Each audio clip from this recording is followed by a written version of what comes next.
अरुणा परिवार की लाडली बिटिया या फिर यूं कहें कि परिवार की आन बान और जान।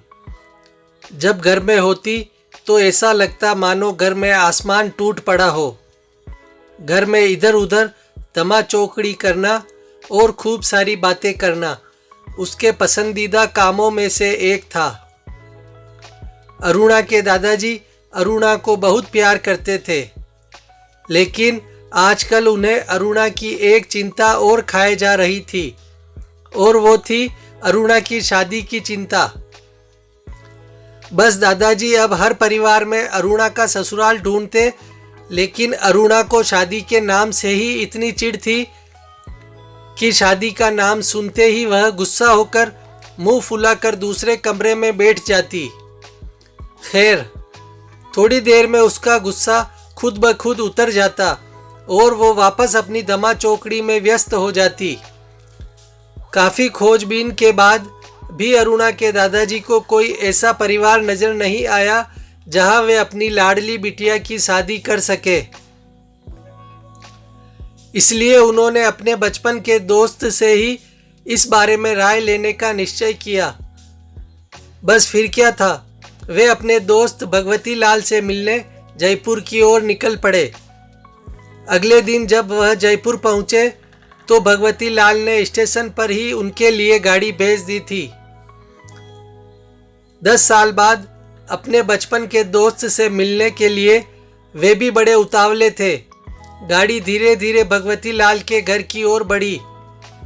बड़ा सा बंगलो के आगे बगीचा, गाड़ियां और नौकर चाकर देख दादाजी का मन खुशी से भर गया। इन 10 सालों में भगवती लाल ने इतनी तरक्की कर ली है, नहीं तो 10 साल पहले भगवती लाल के पास था ही क्या। बस यही सब सोचते सोचते अरुणा के दादाजी अपने दोस्त के बंगलो पहुंच ही गए। गाड़ी के हॉर्न की आवाज के साथ ही भगवती लाल के घर के बाहर अपने दोस्त के स्वागत के लिए आ गए थे। अपने दोस्त को गले लगाकर वे दादाजी को अंदर ले गए। घर अंदर से काफ़ी शानदार था।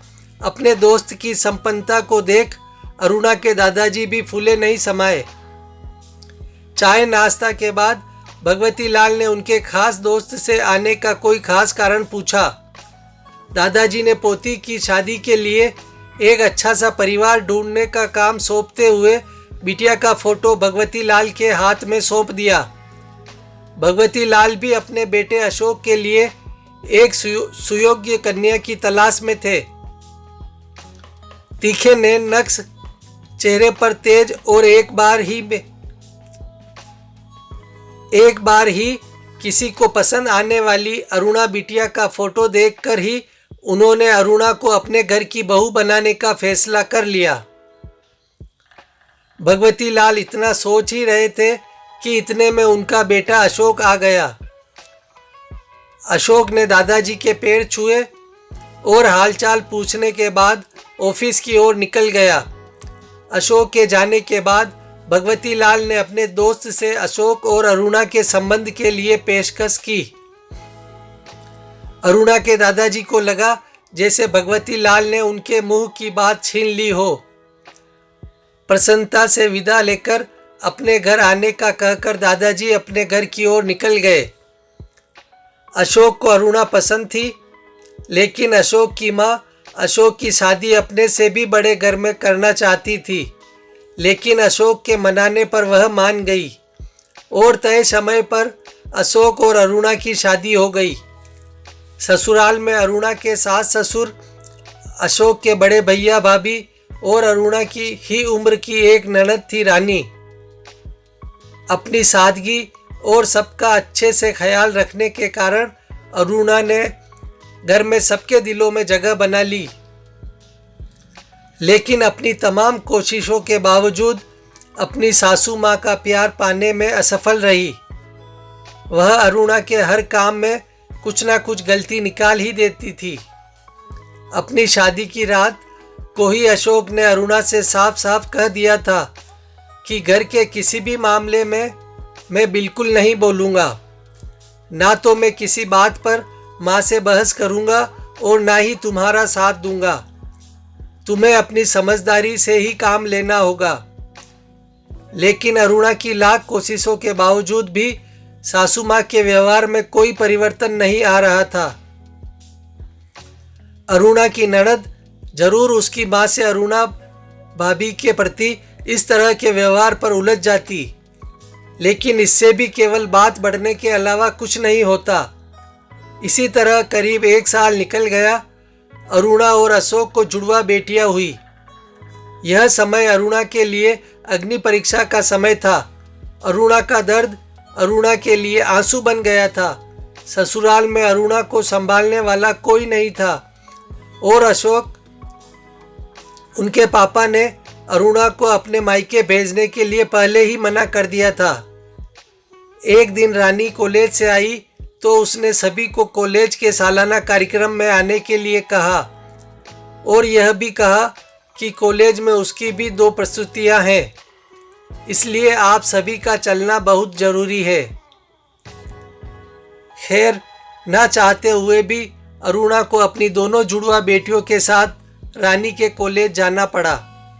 कार्यक्रम की शुरुआत में गीत संगीत की कई प्रस्तुतियां हुई। उसके बाद मॉडलिंग राउंड शुरू हुआ। दर्शकों ने तालियों के साथ सभी का उत्साहवर्धन किया। मॉडलिंग में रानी ने भी हिस्सा लिया था। आखिरी राउंड में रानी के साथ 4 और लड़कियों को सेलेक्ट किया गया, जहां सभी से जज द्वारा एक एक सवाल पूछकर विजेता घोषित करना था।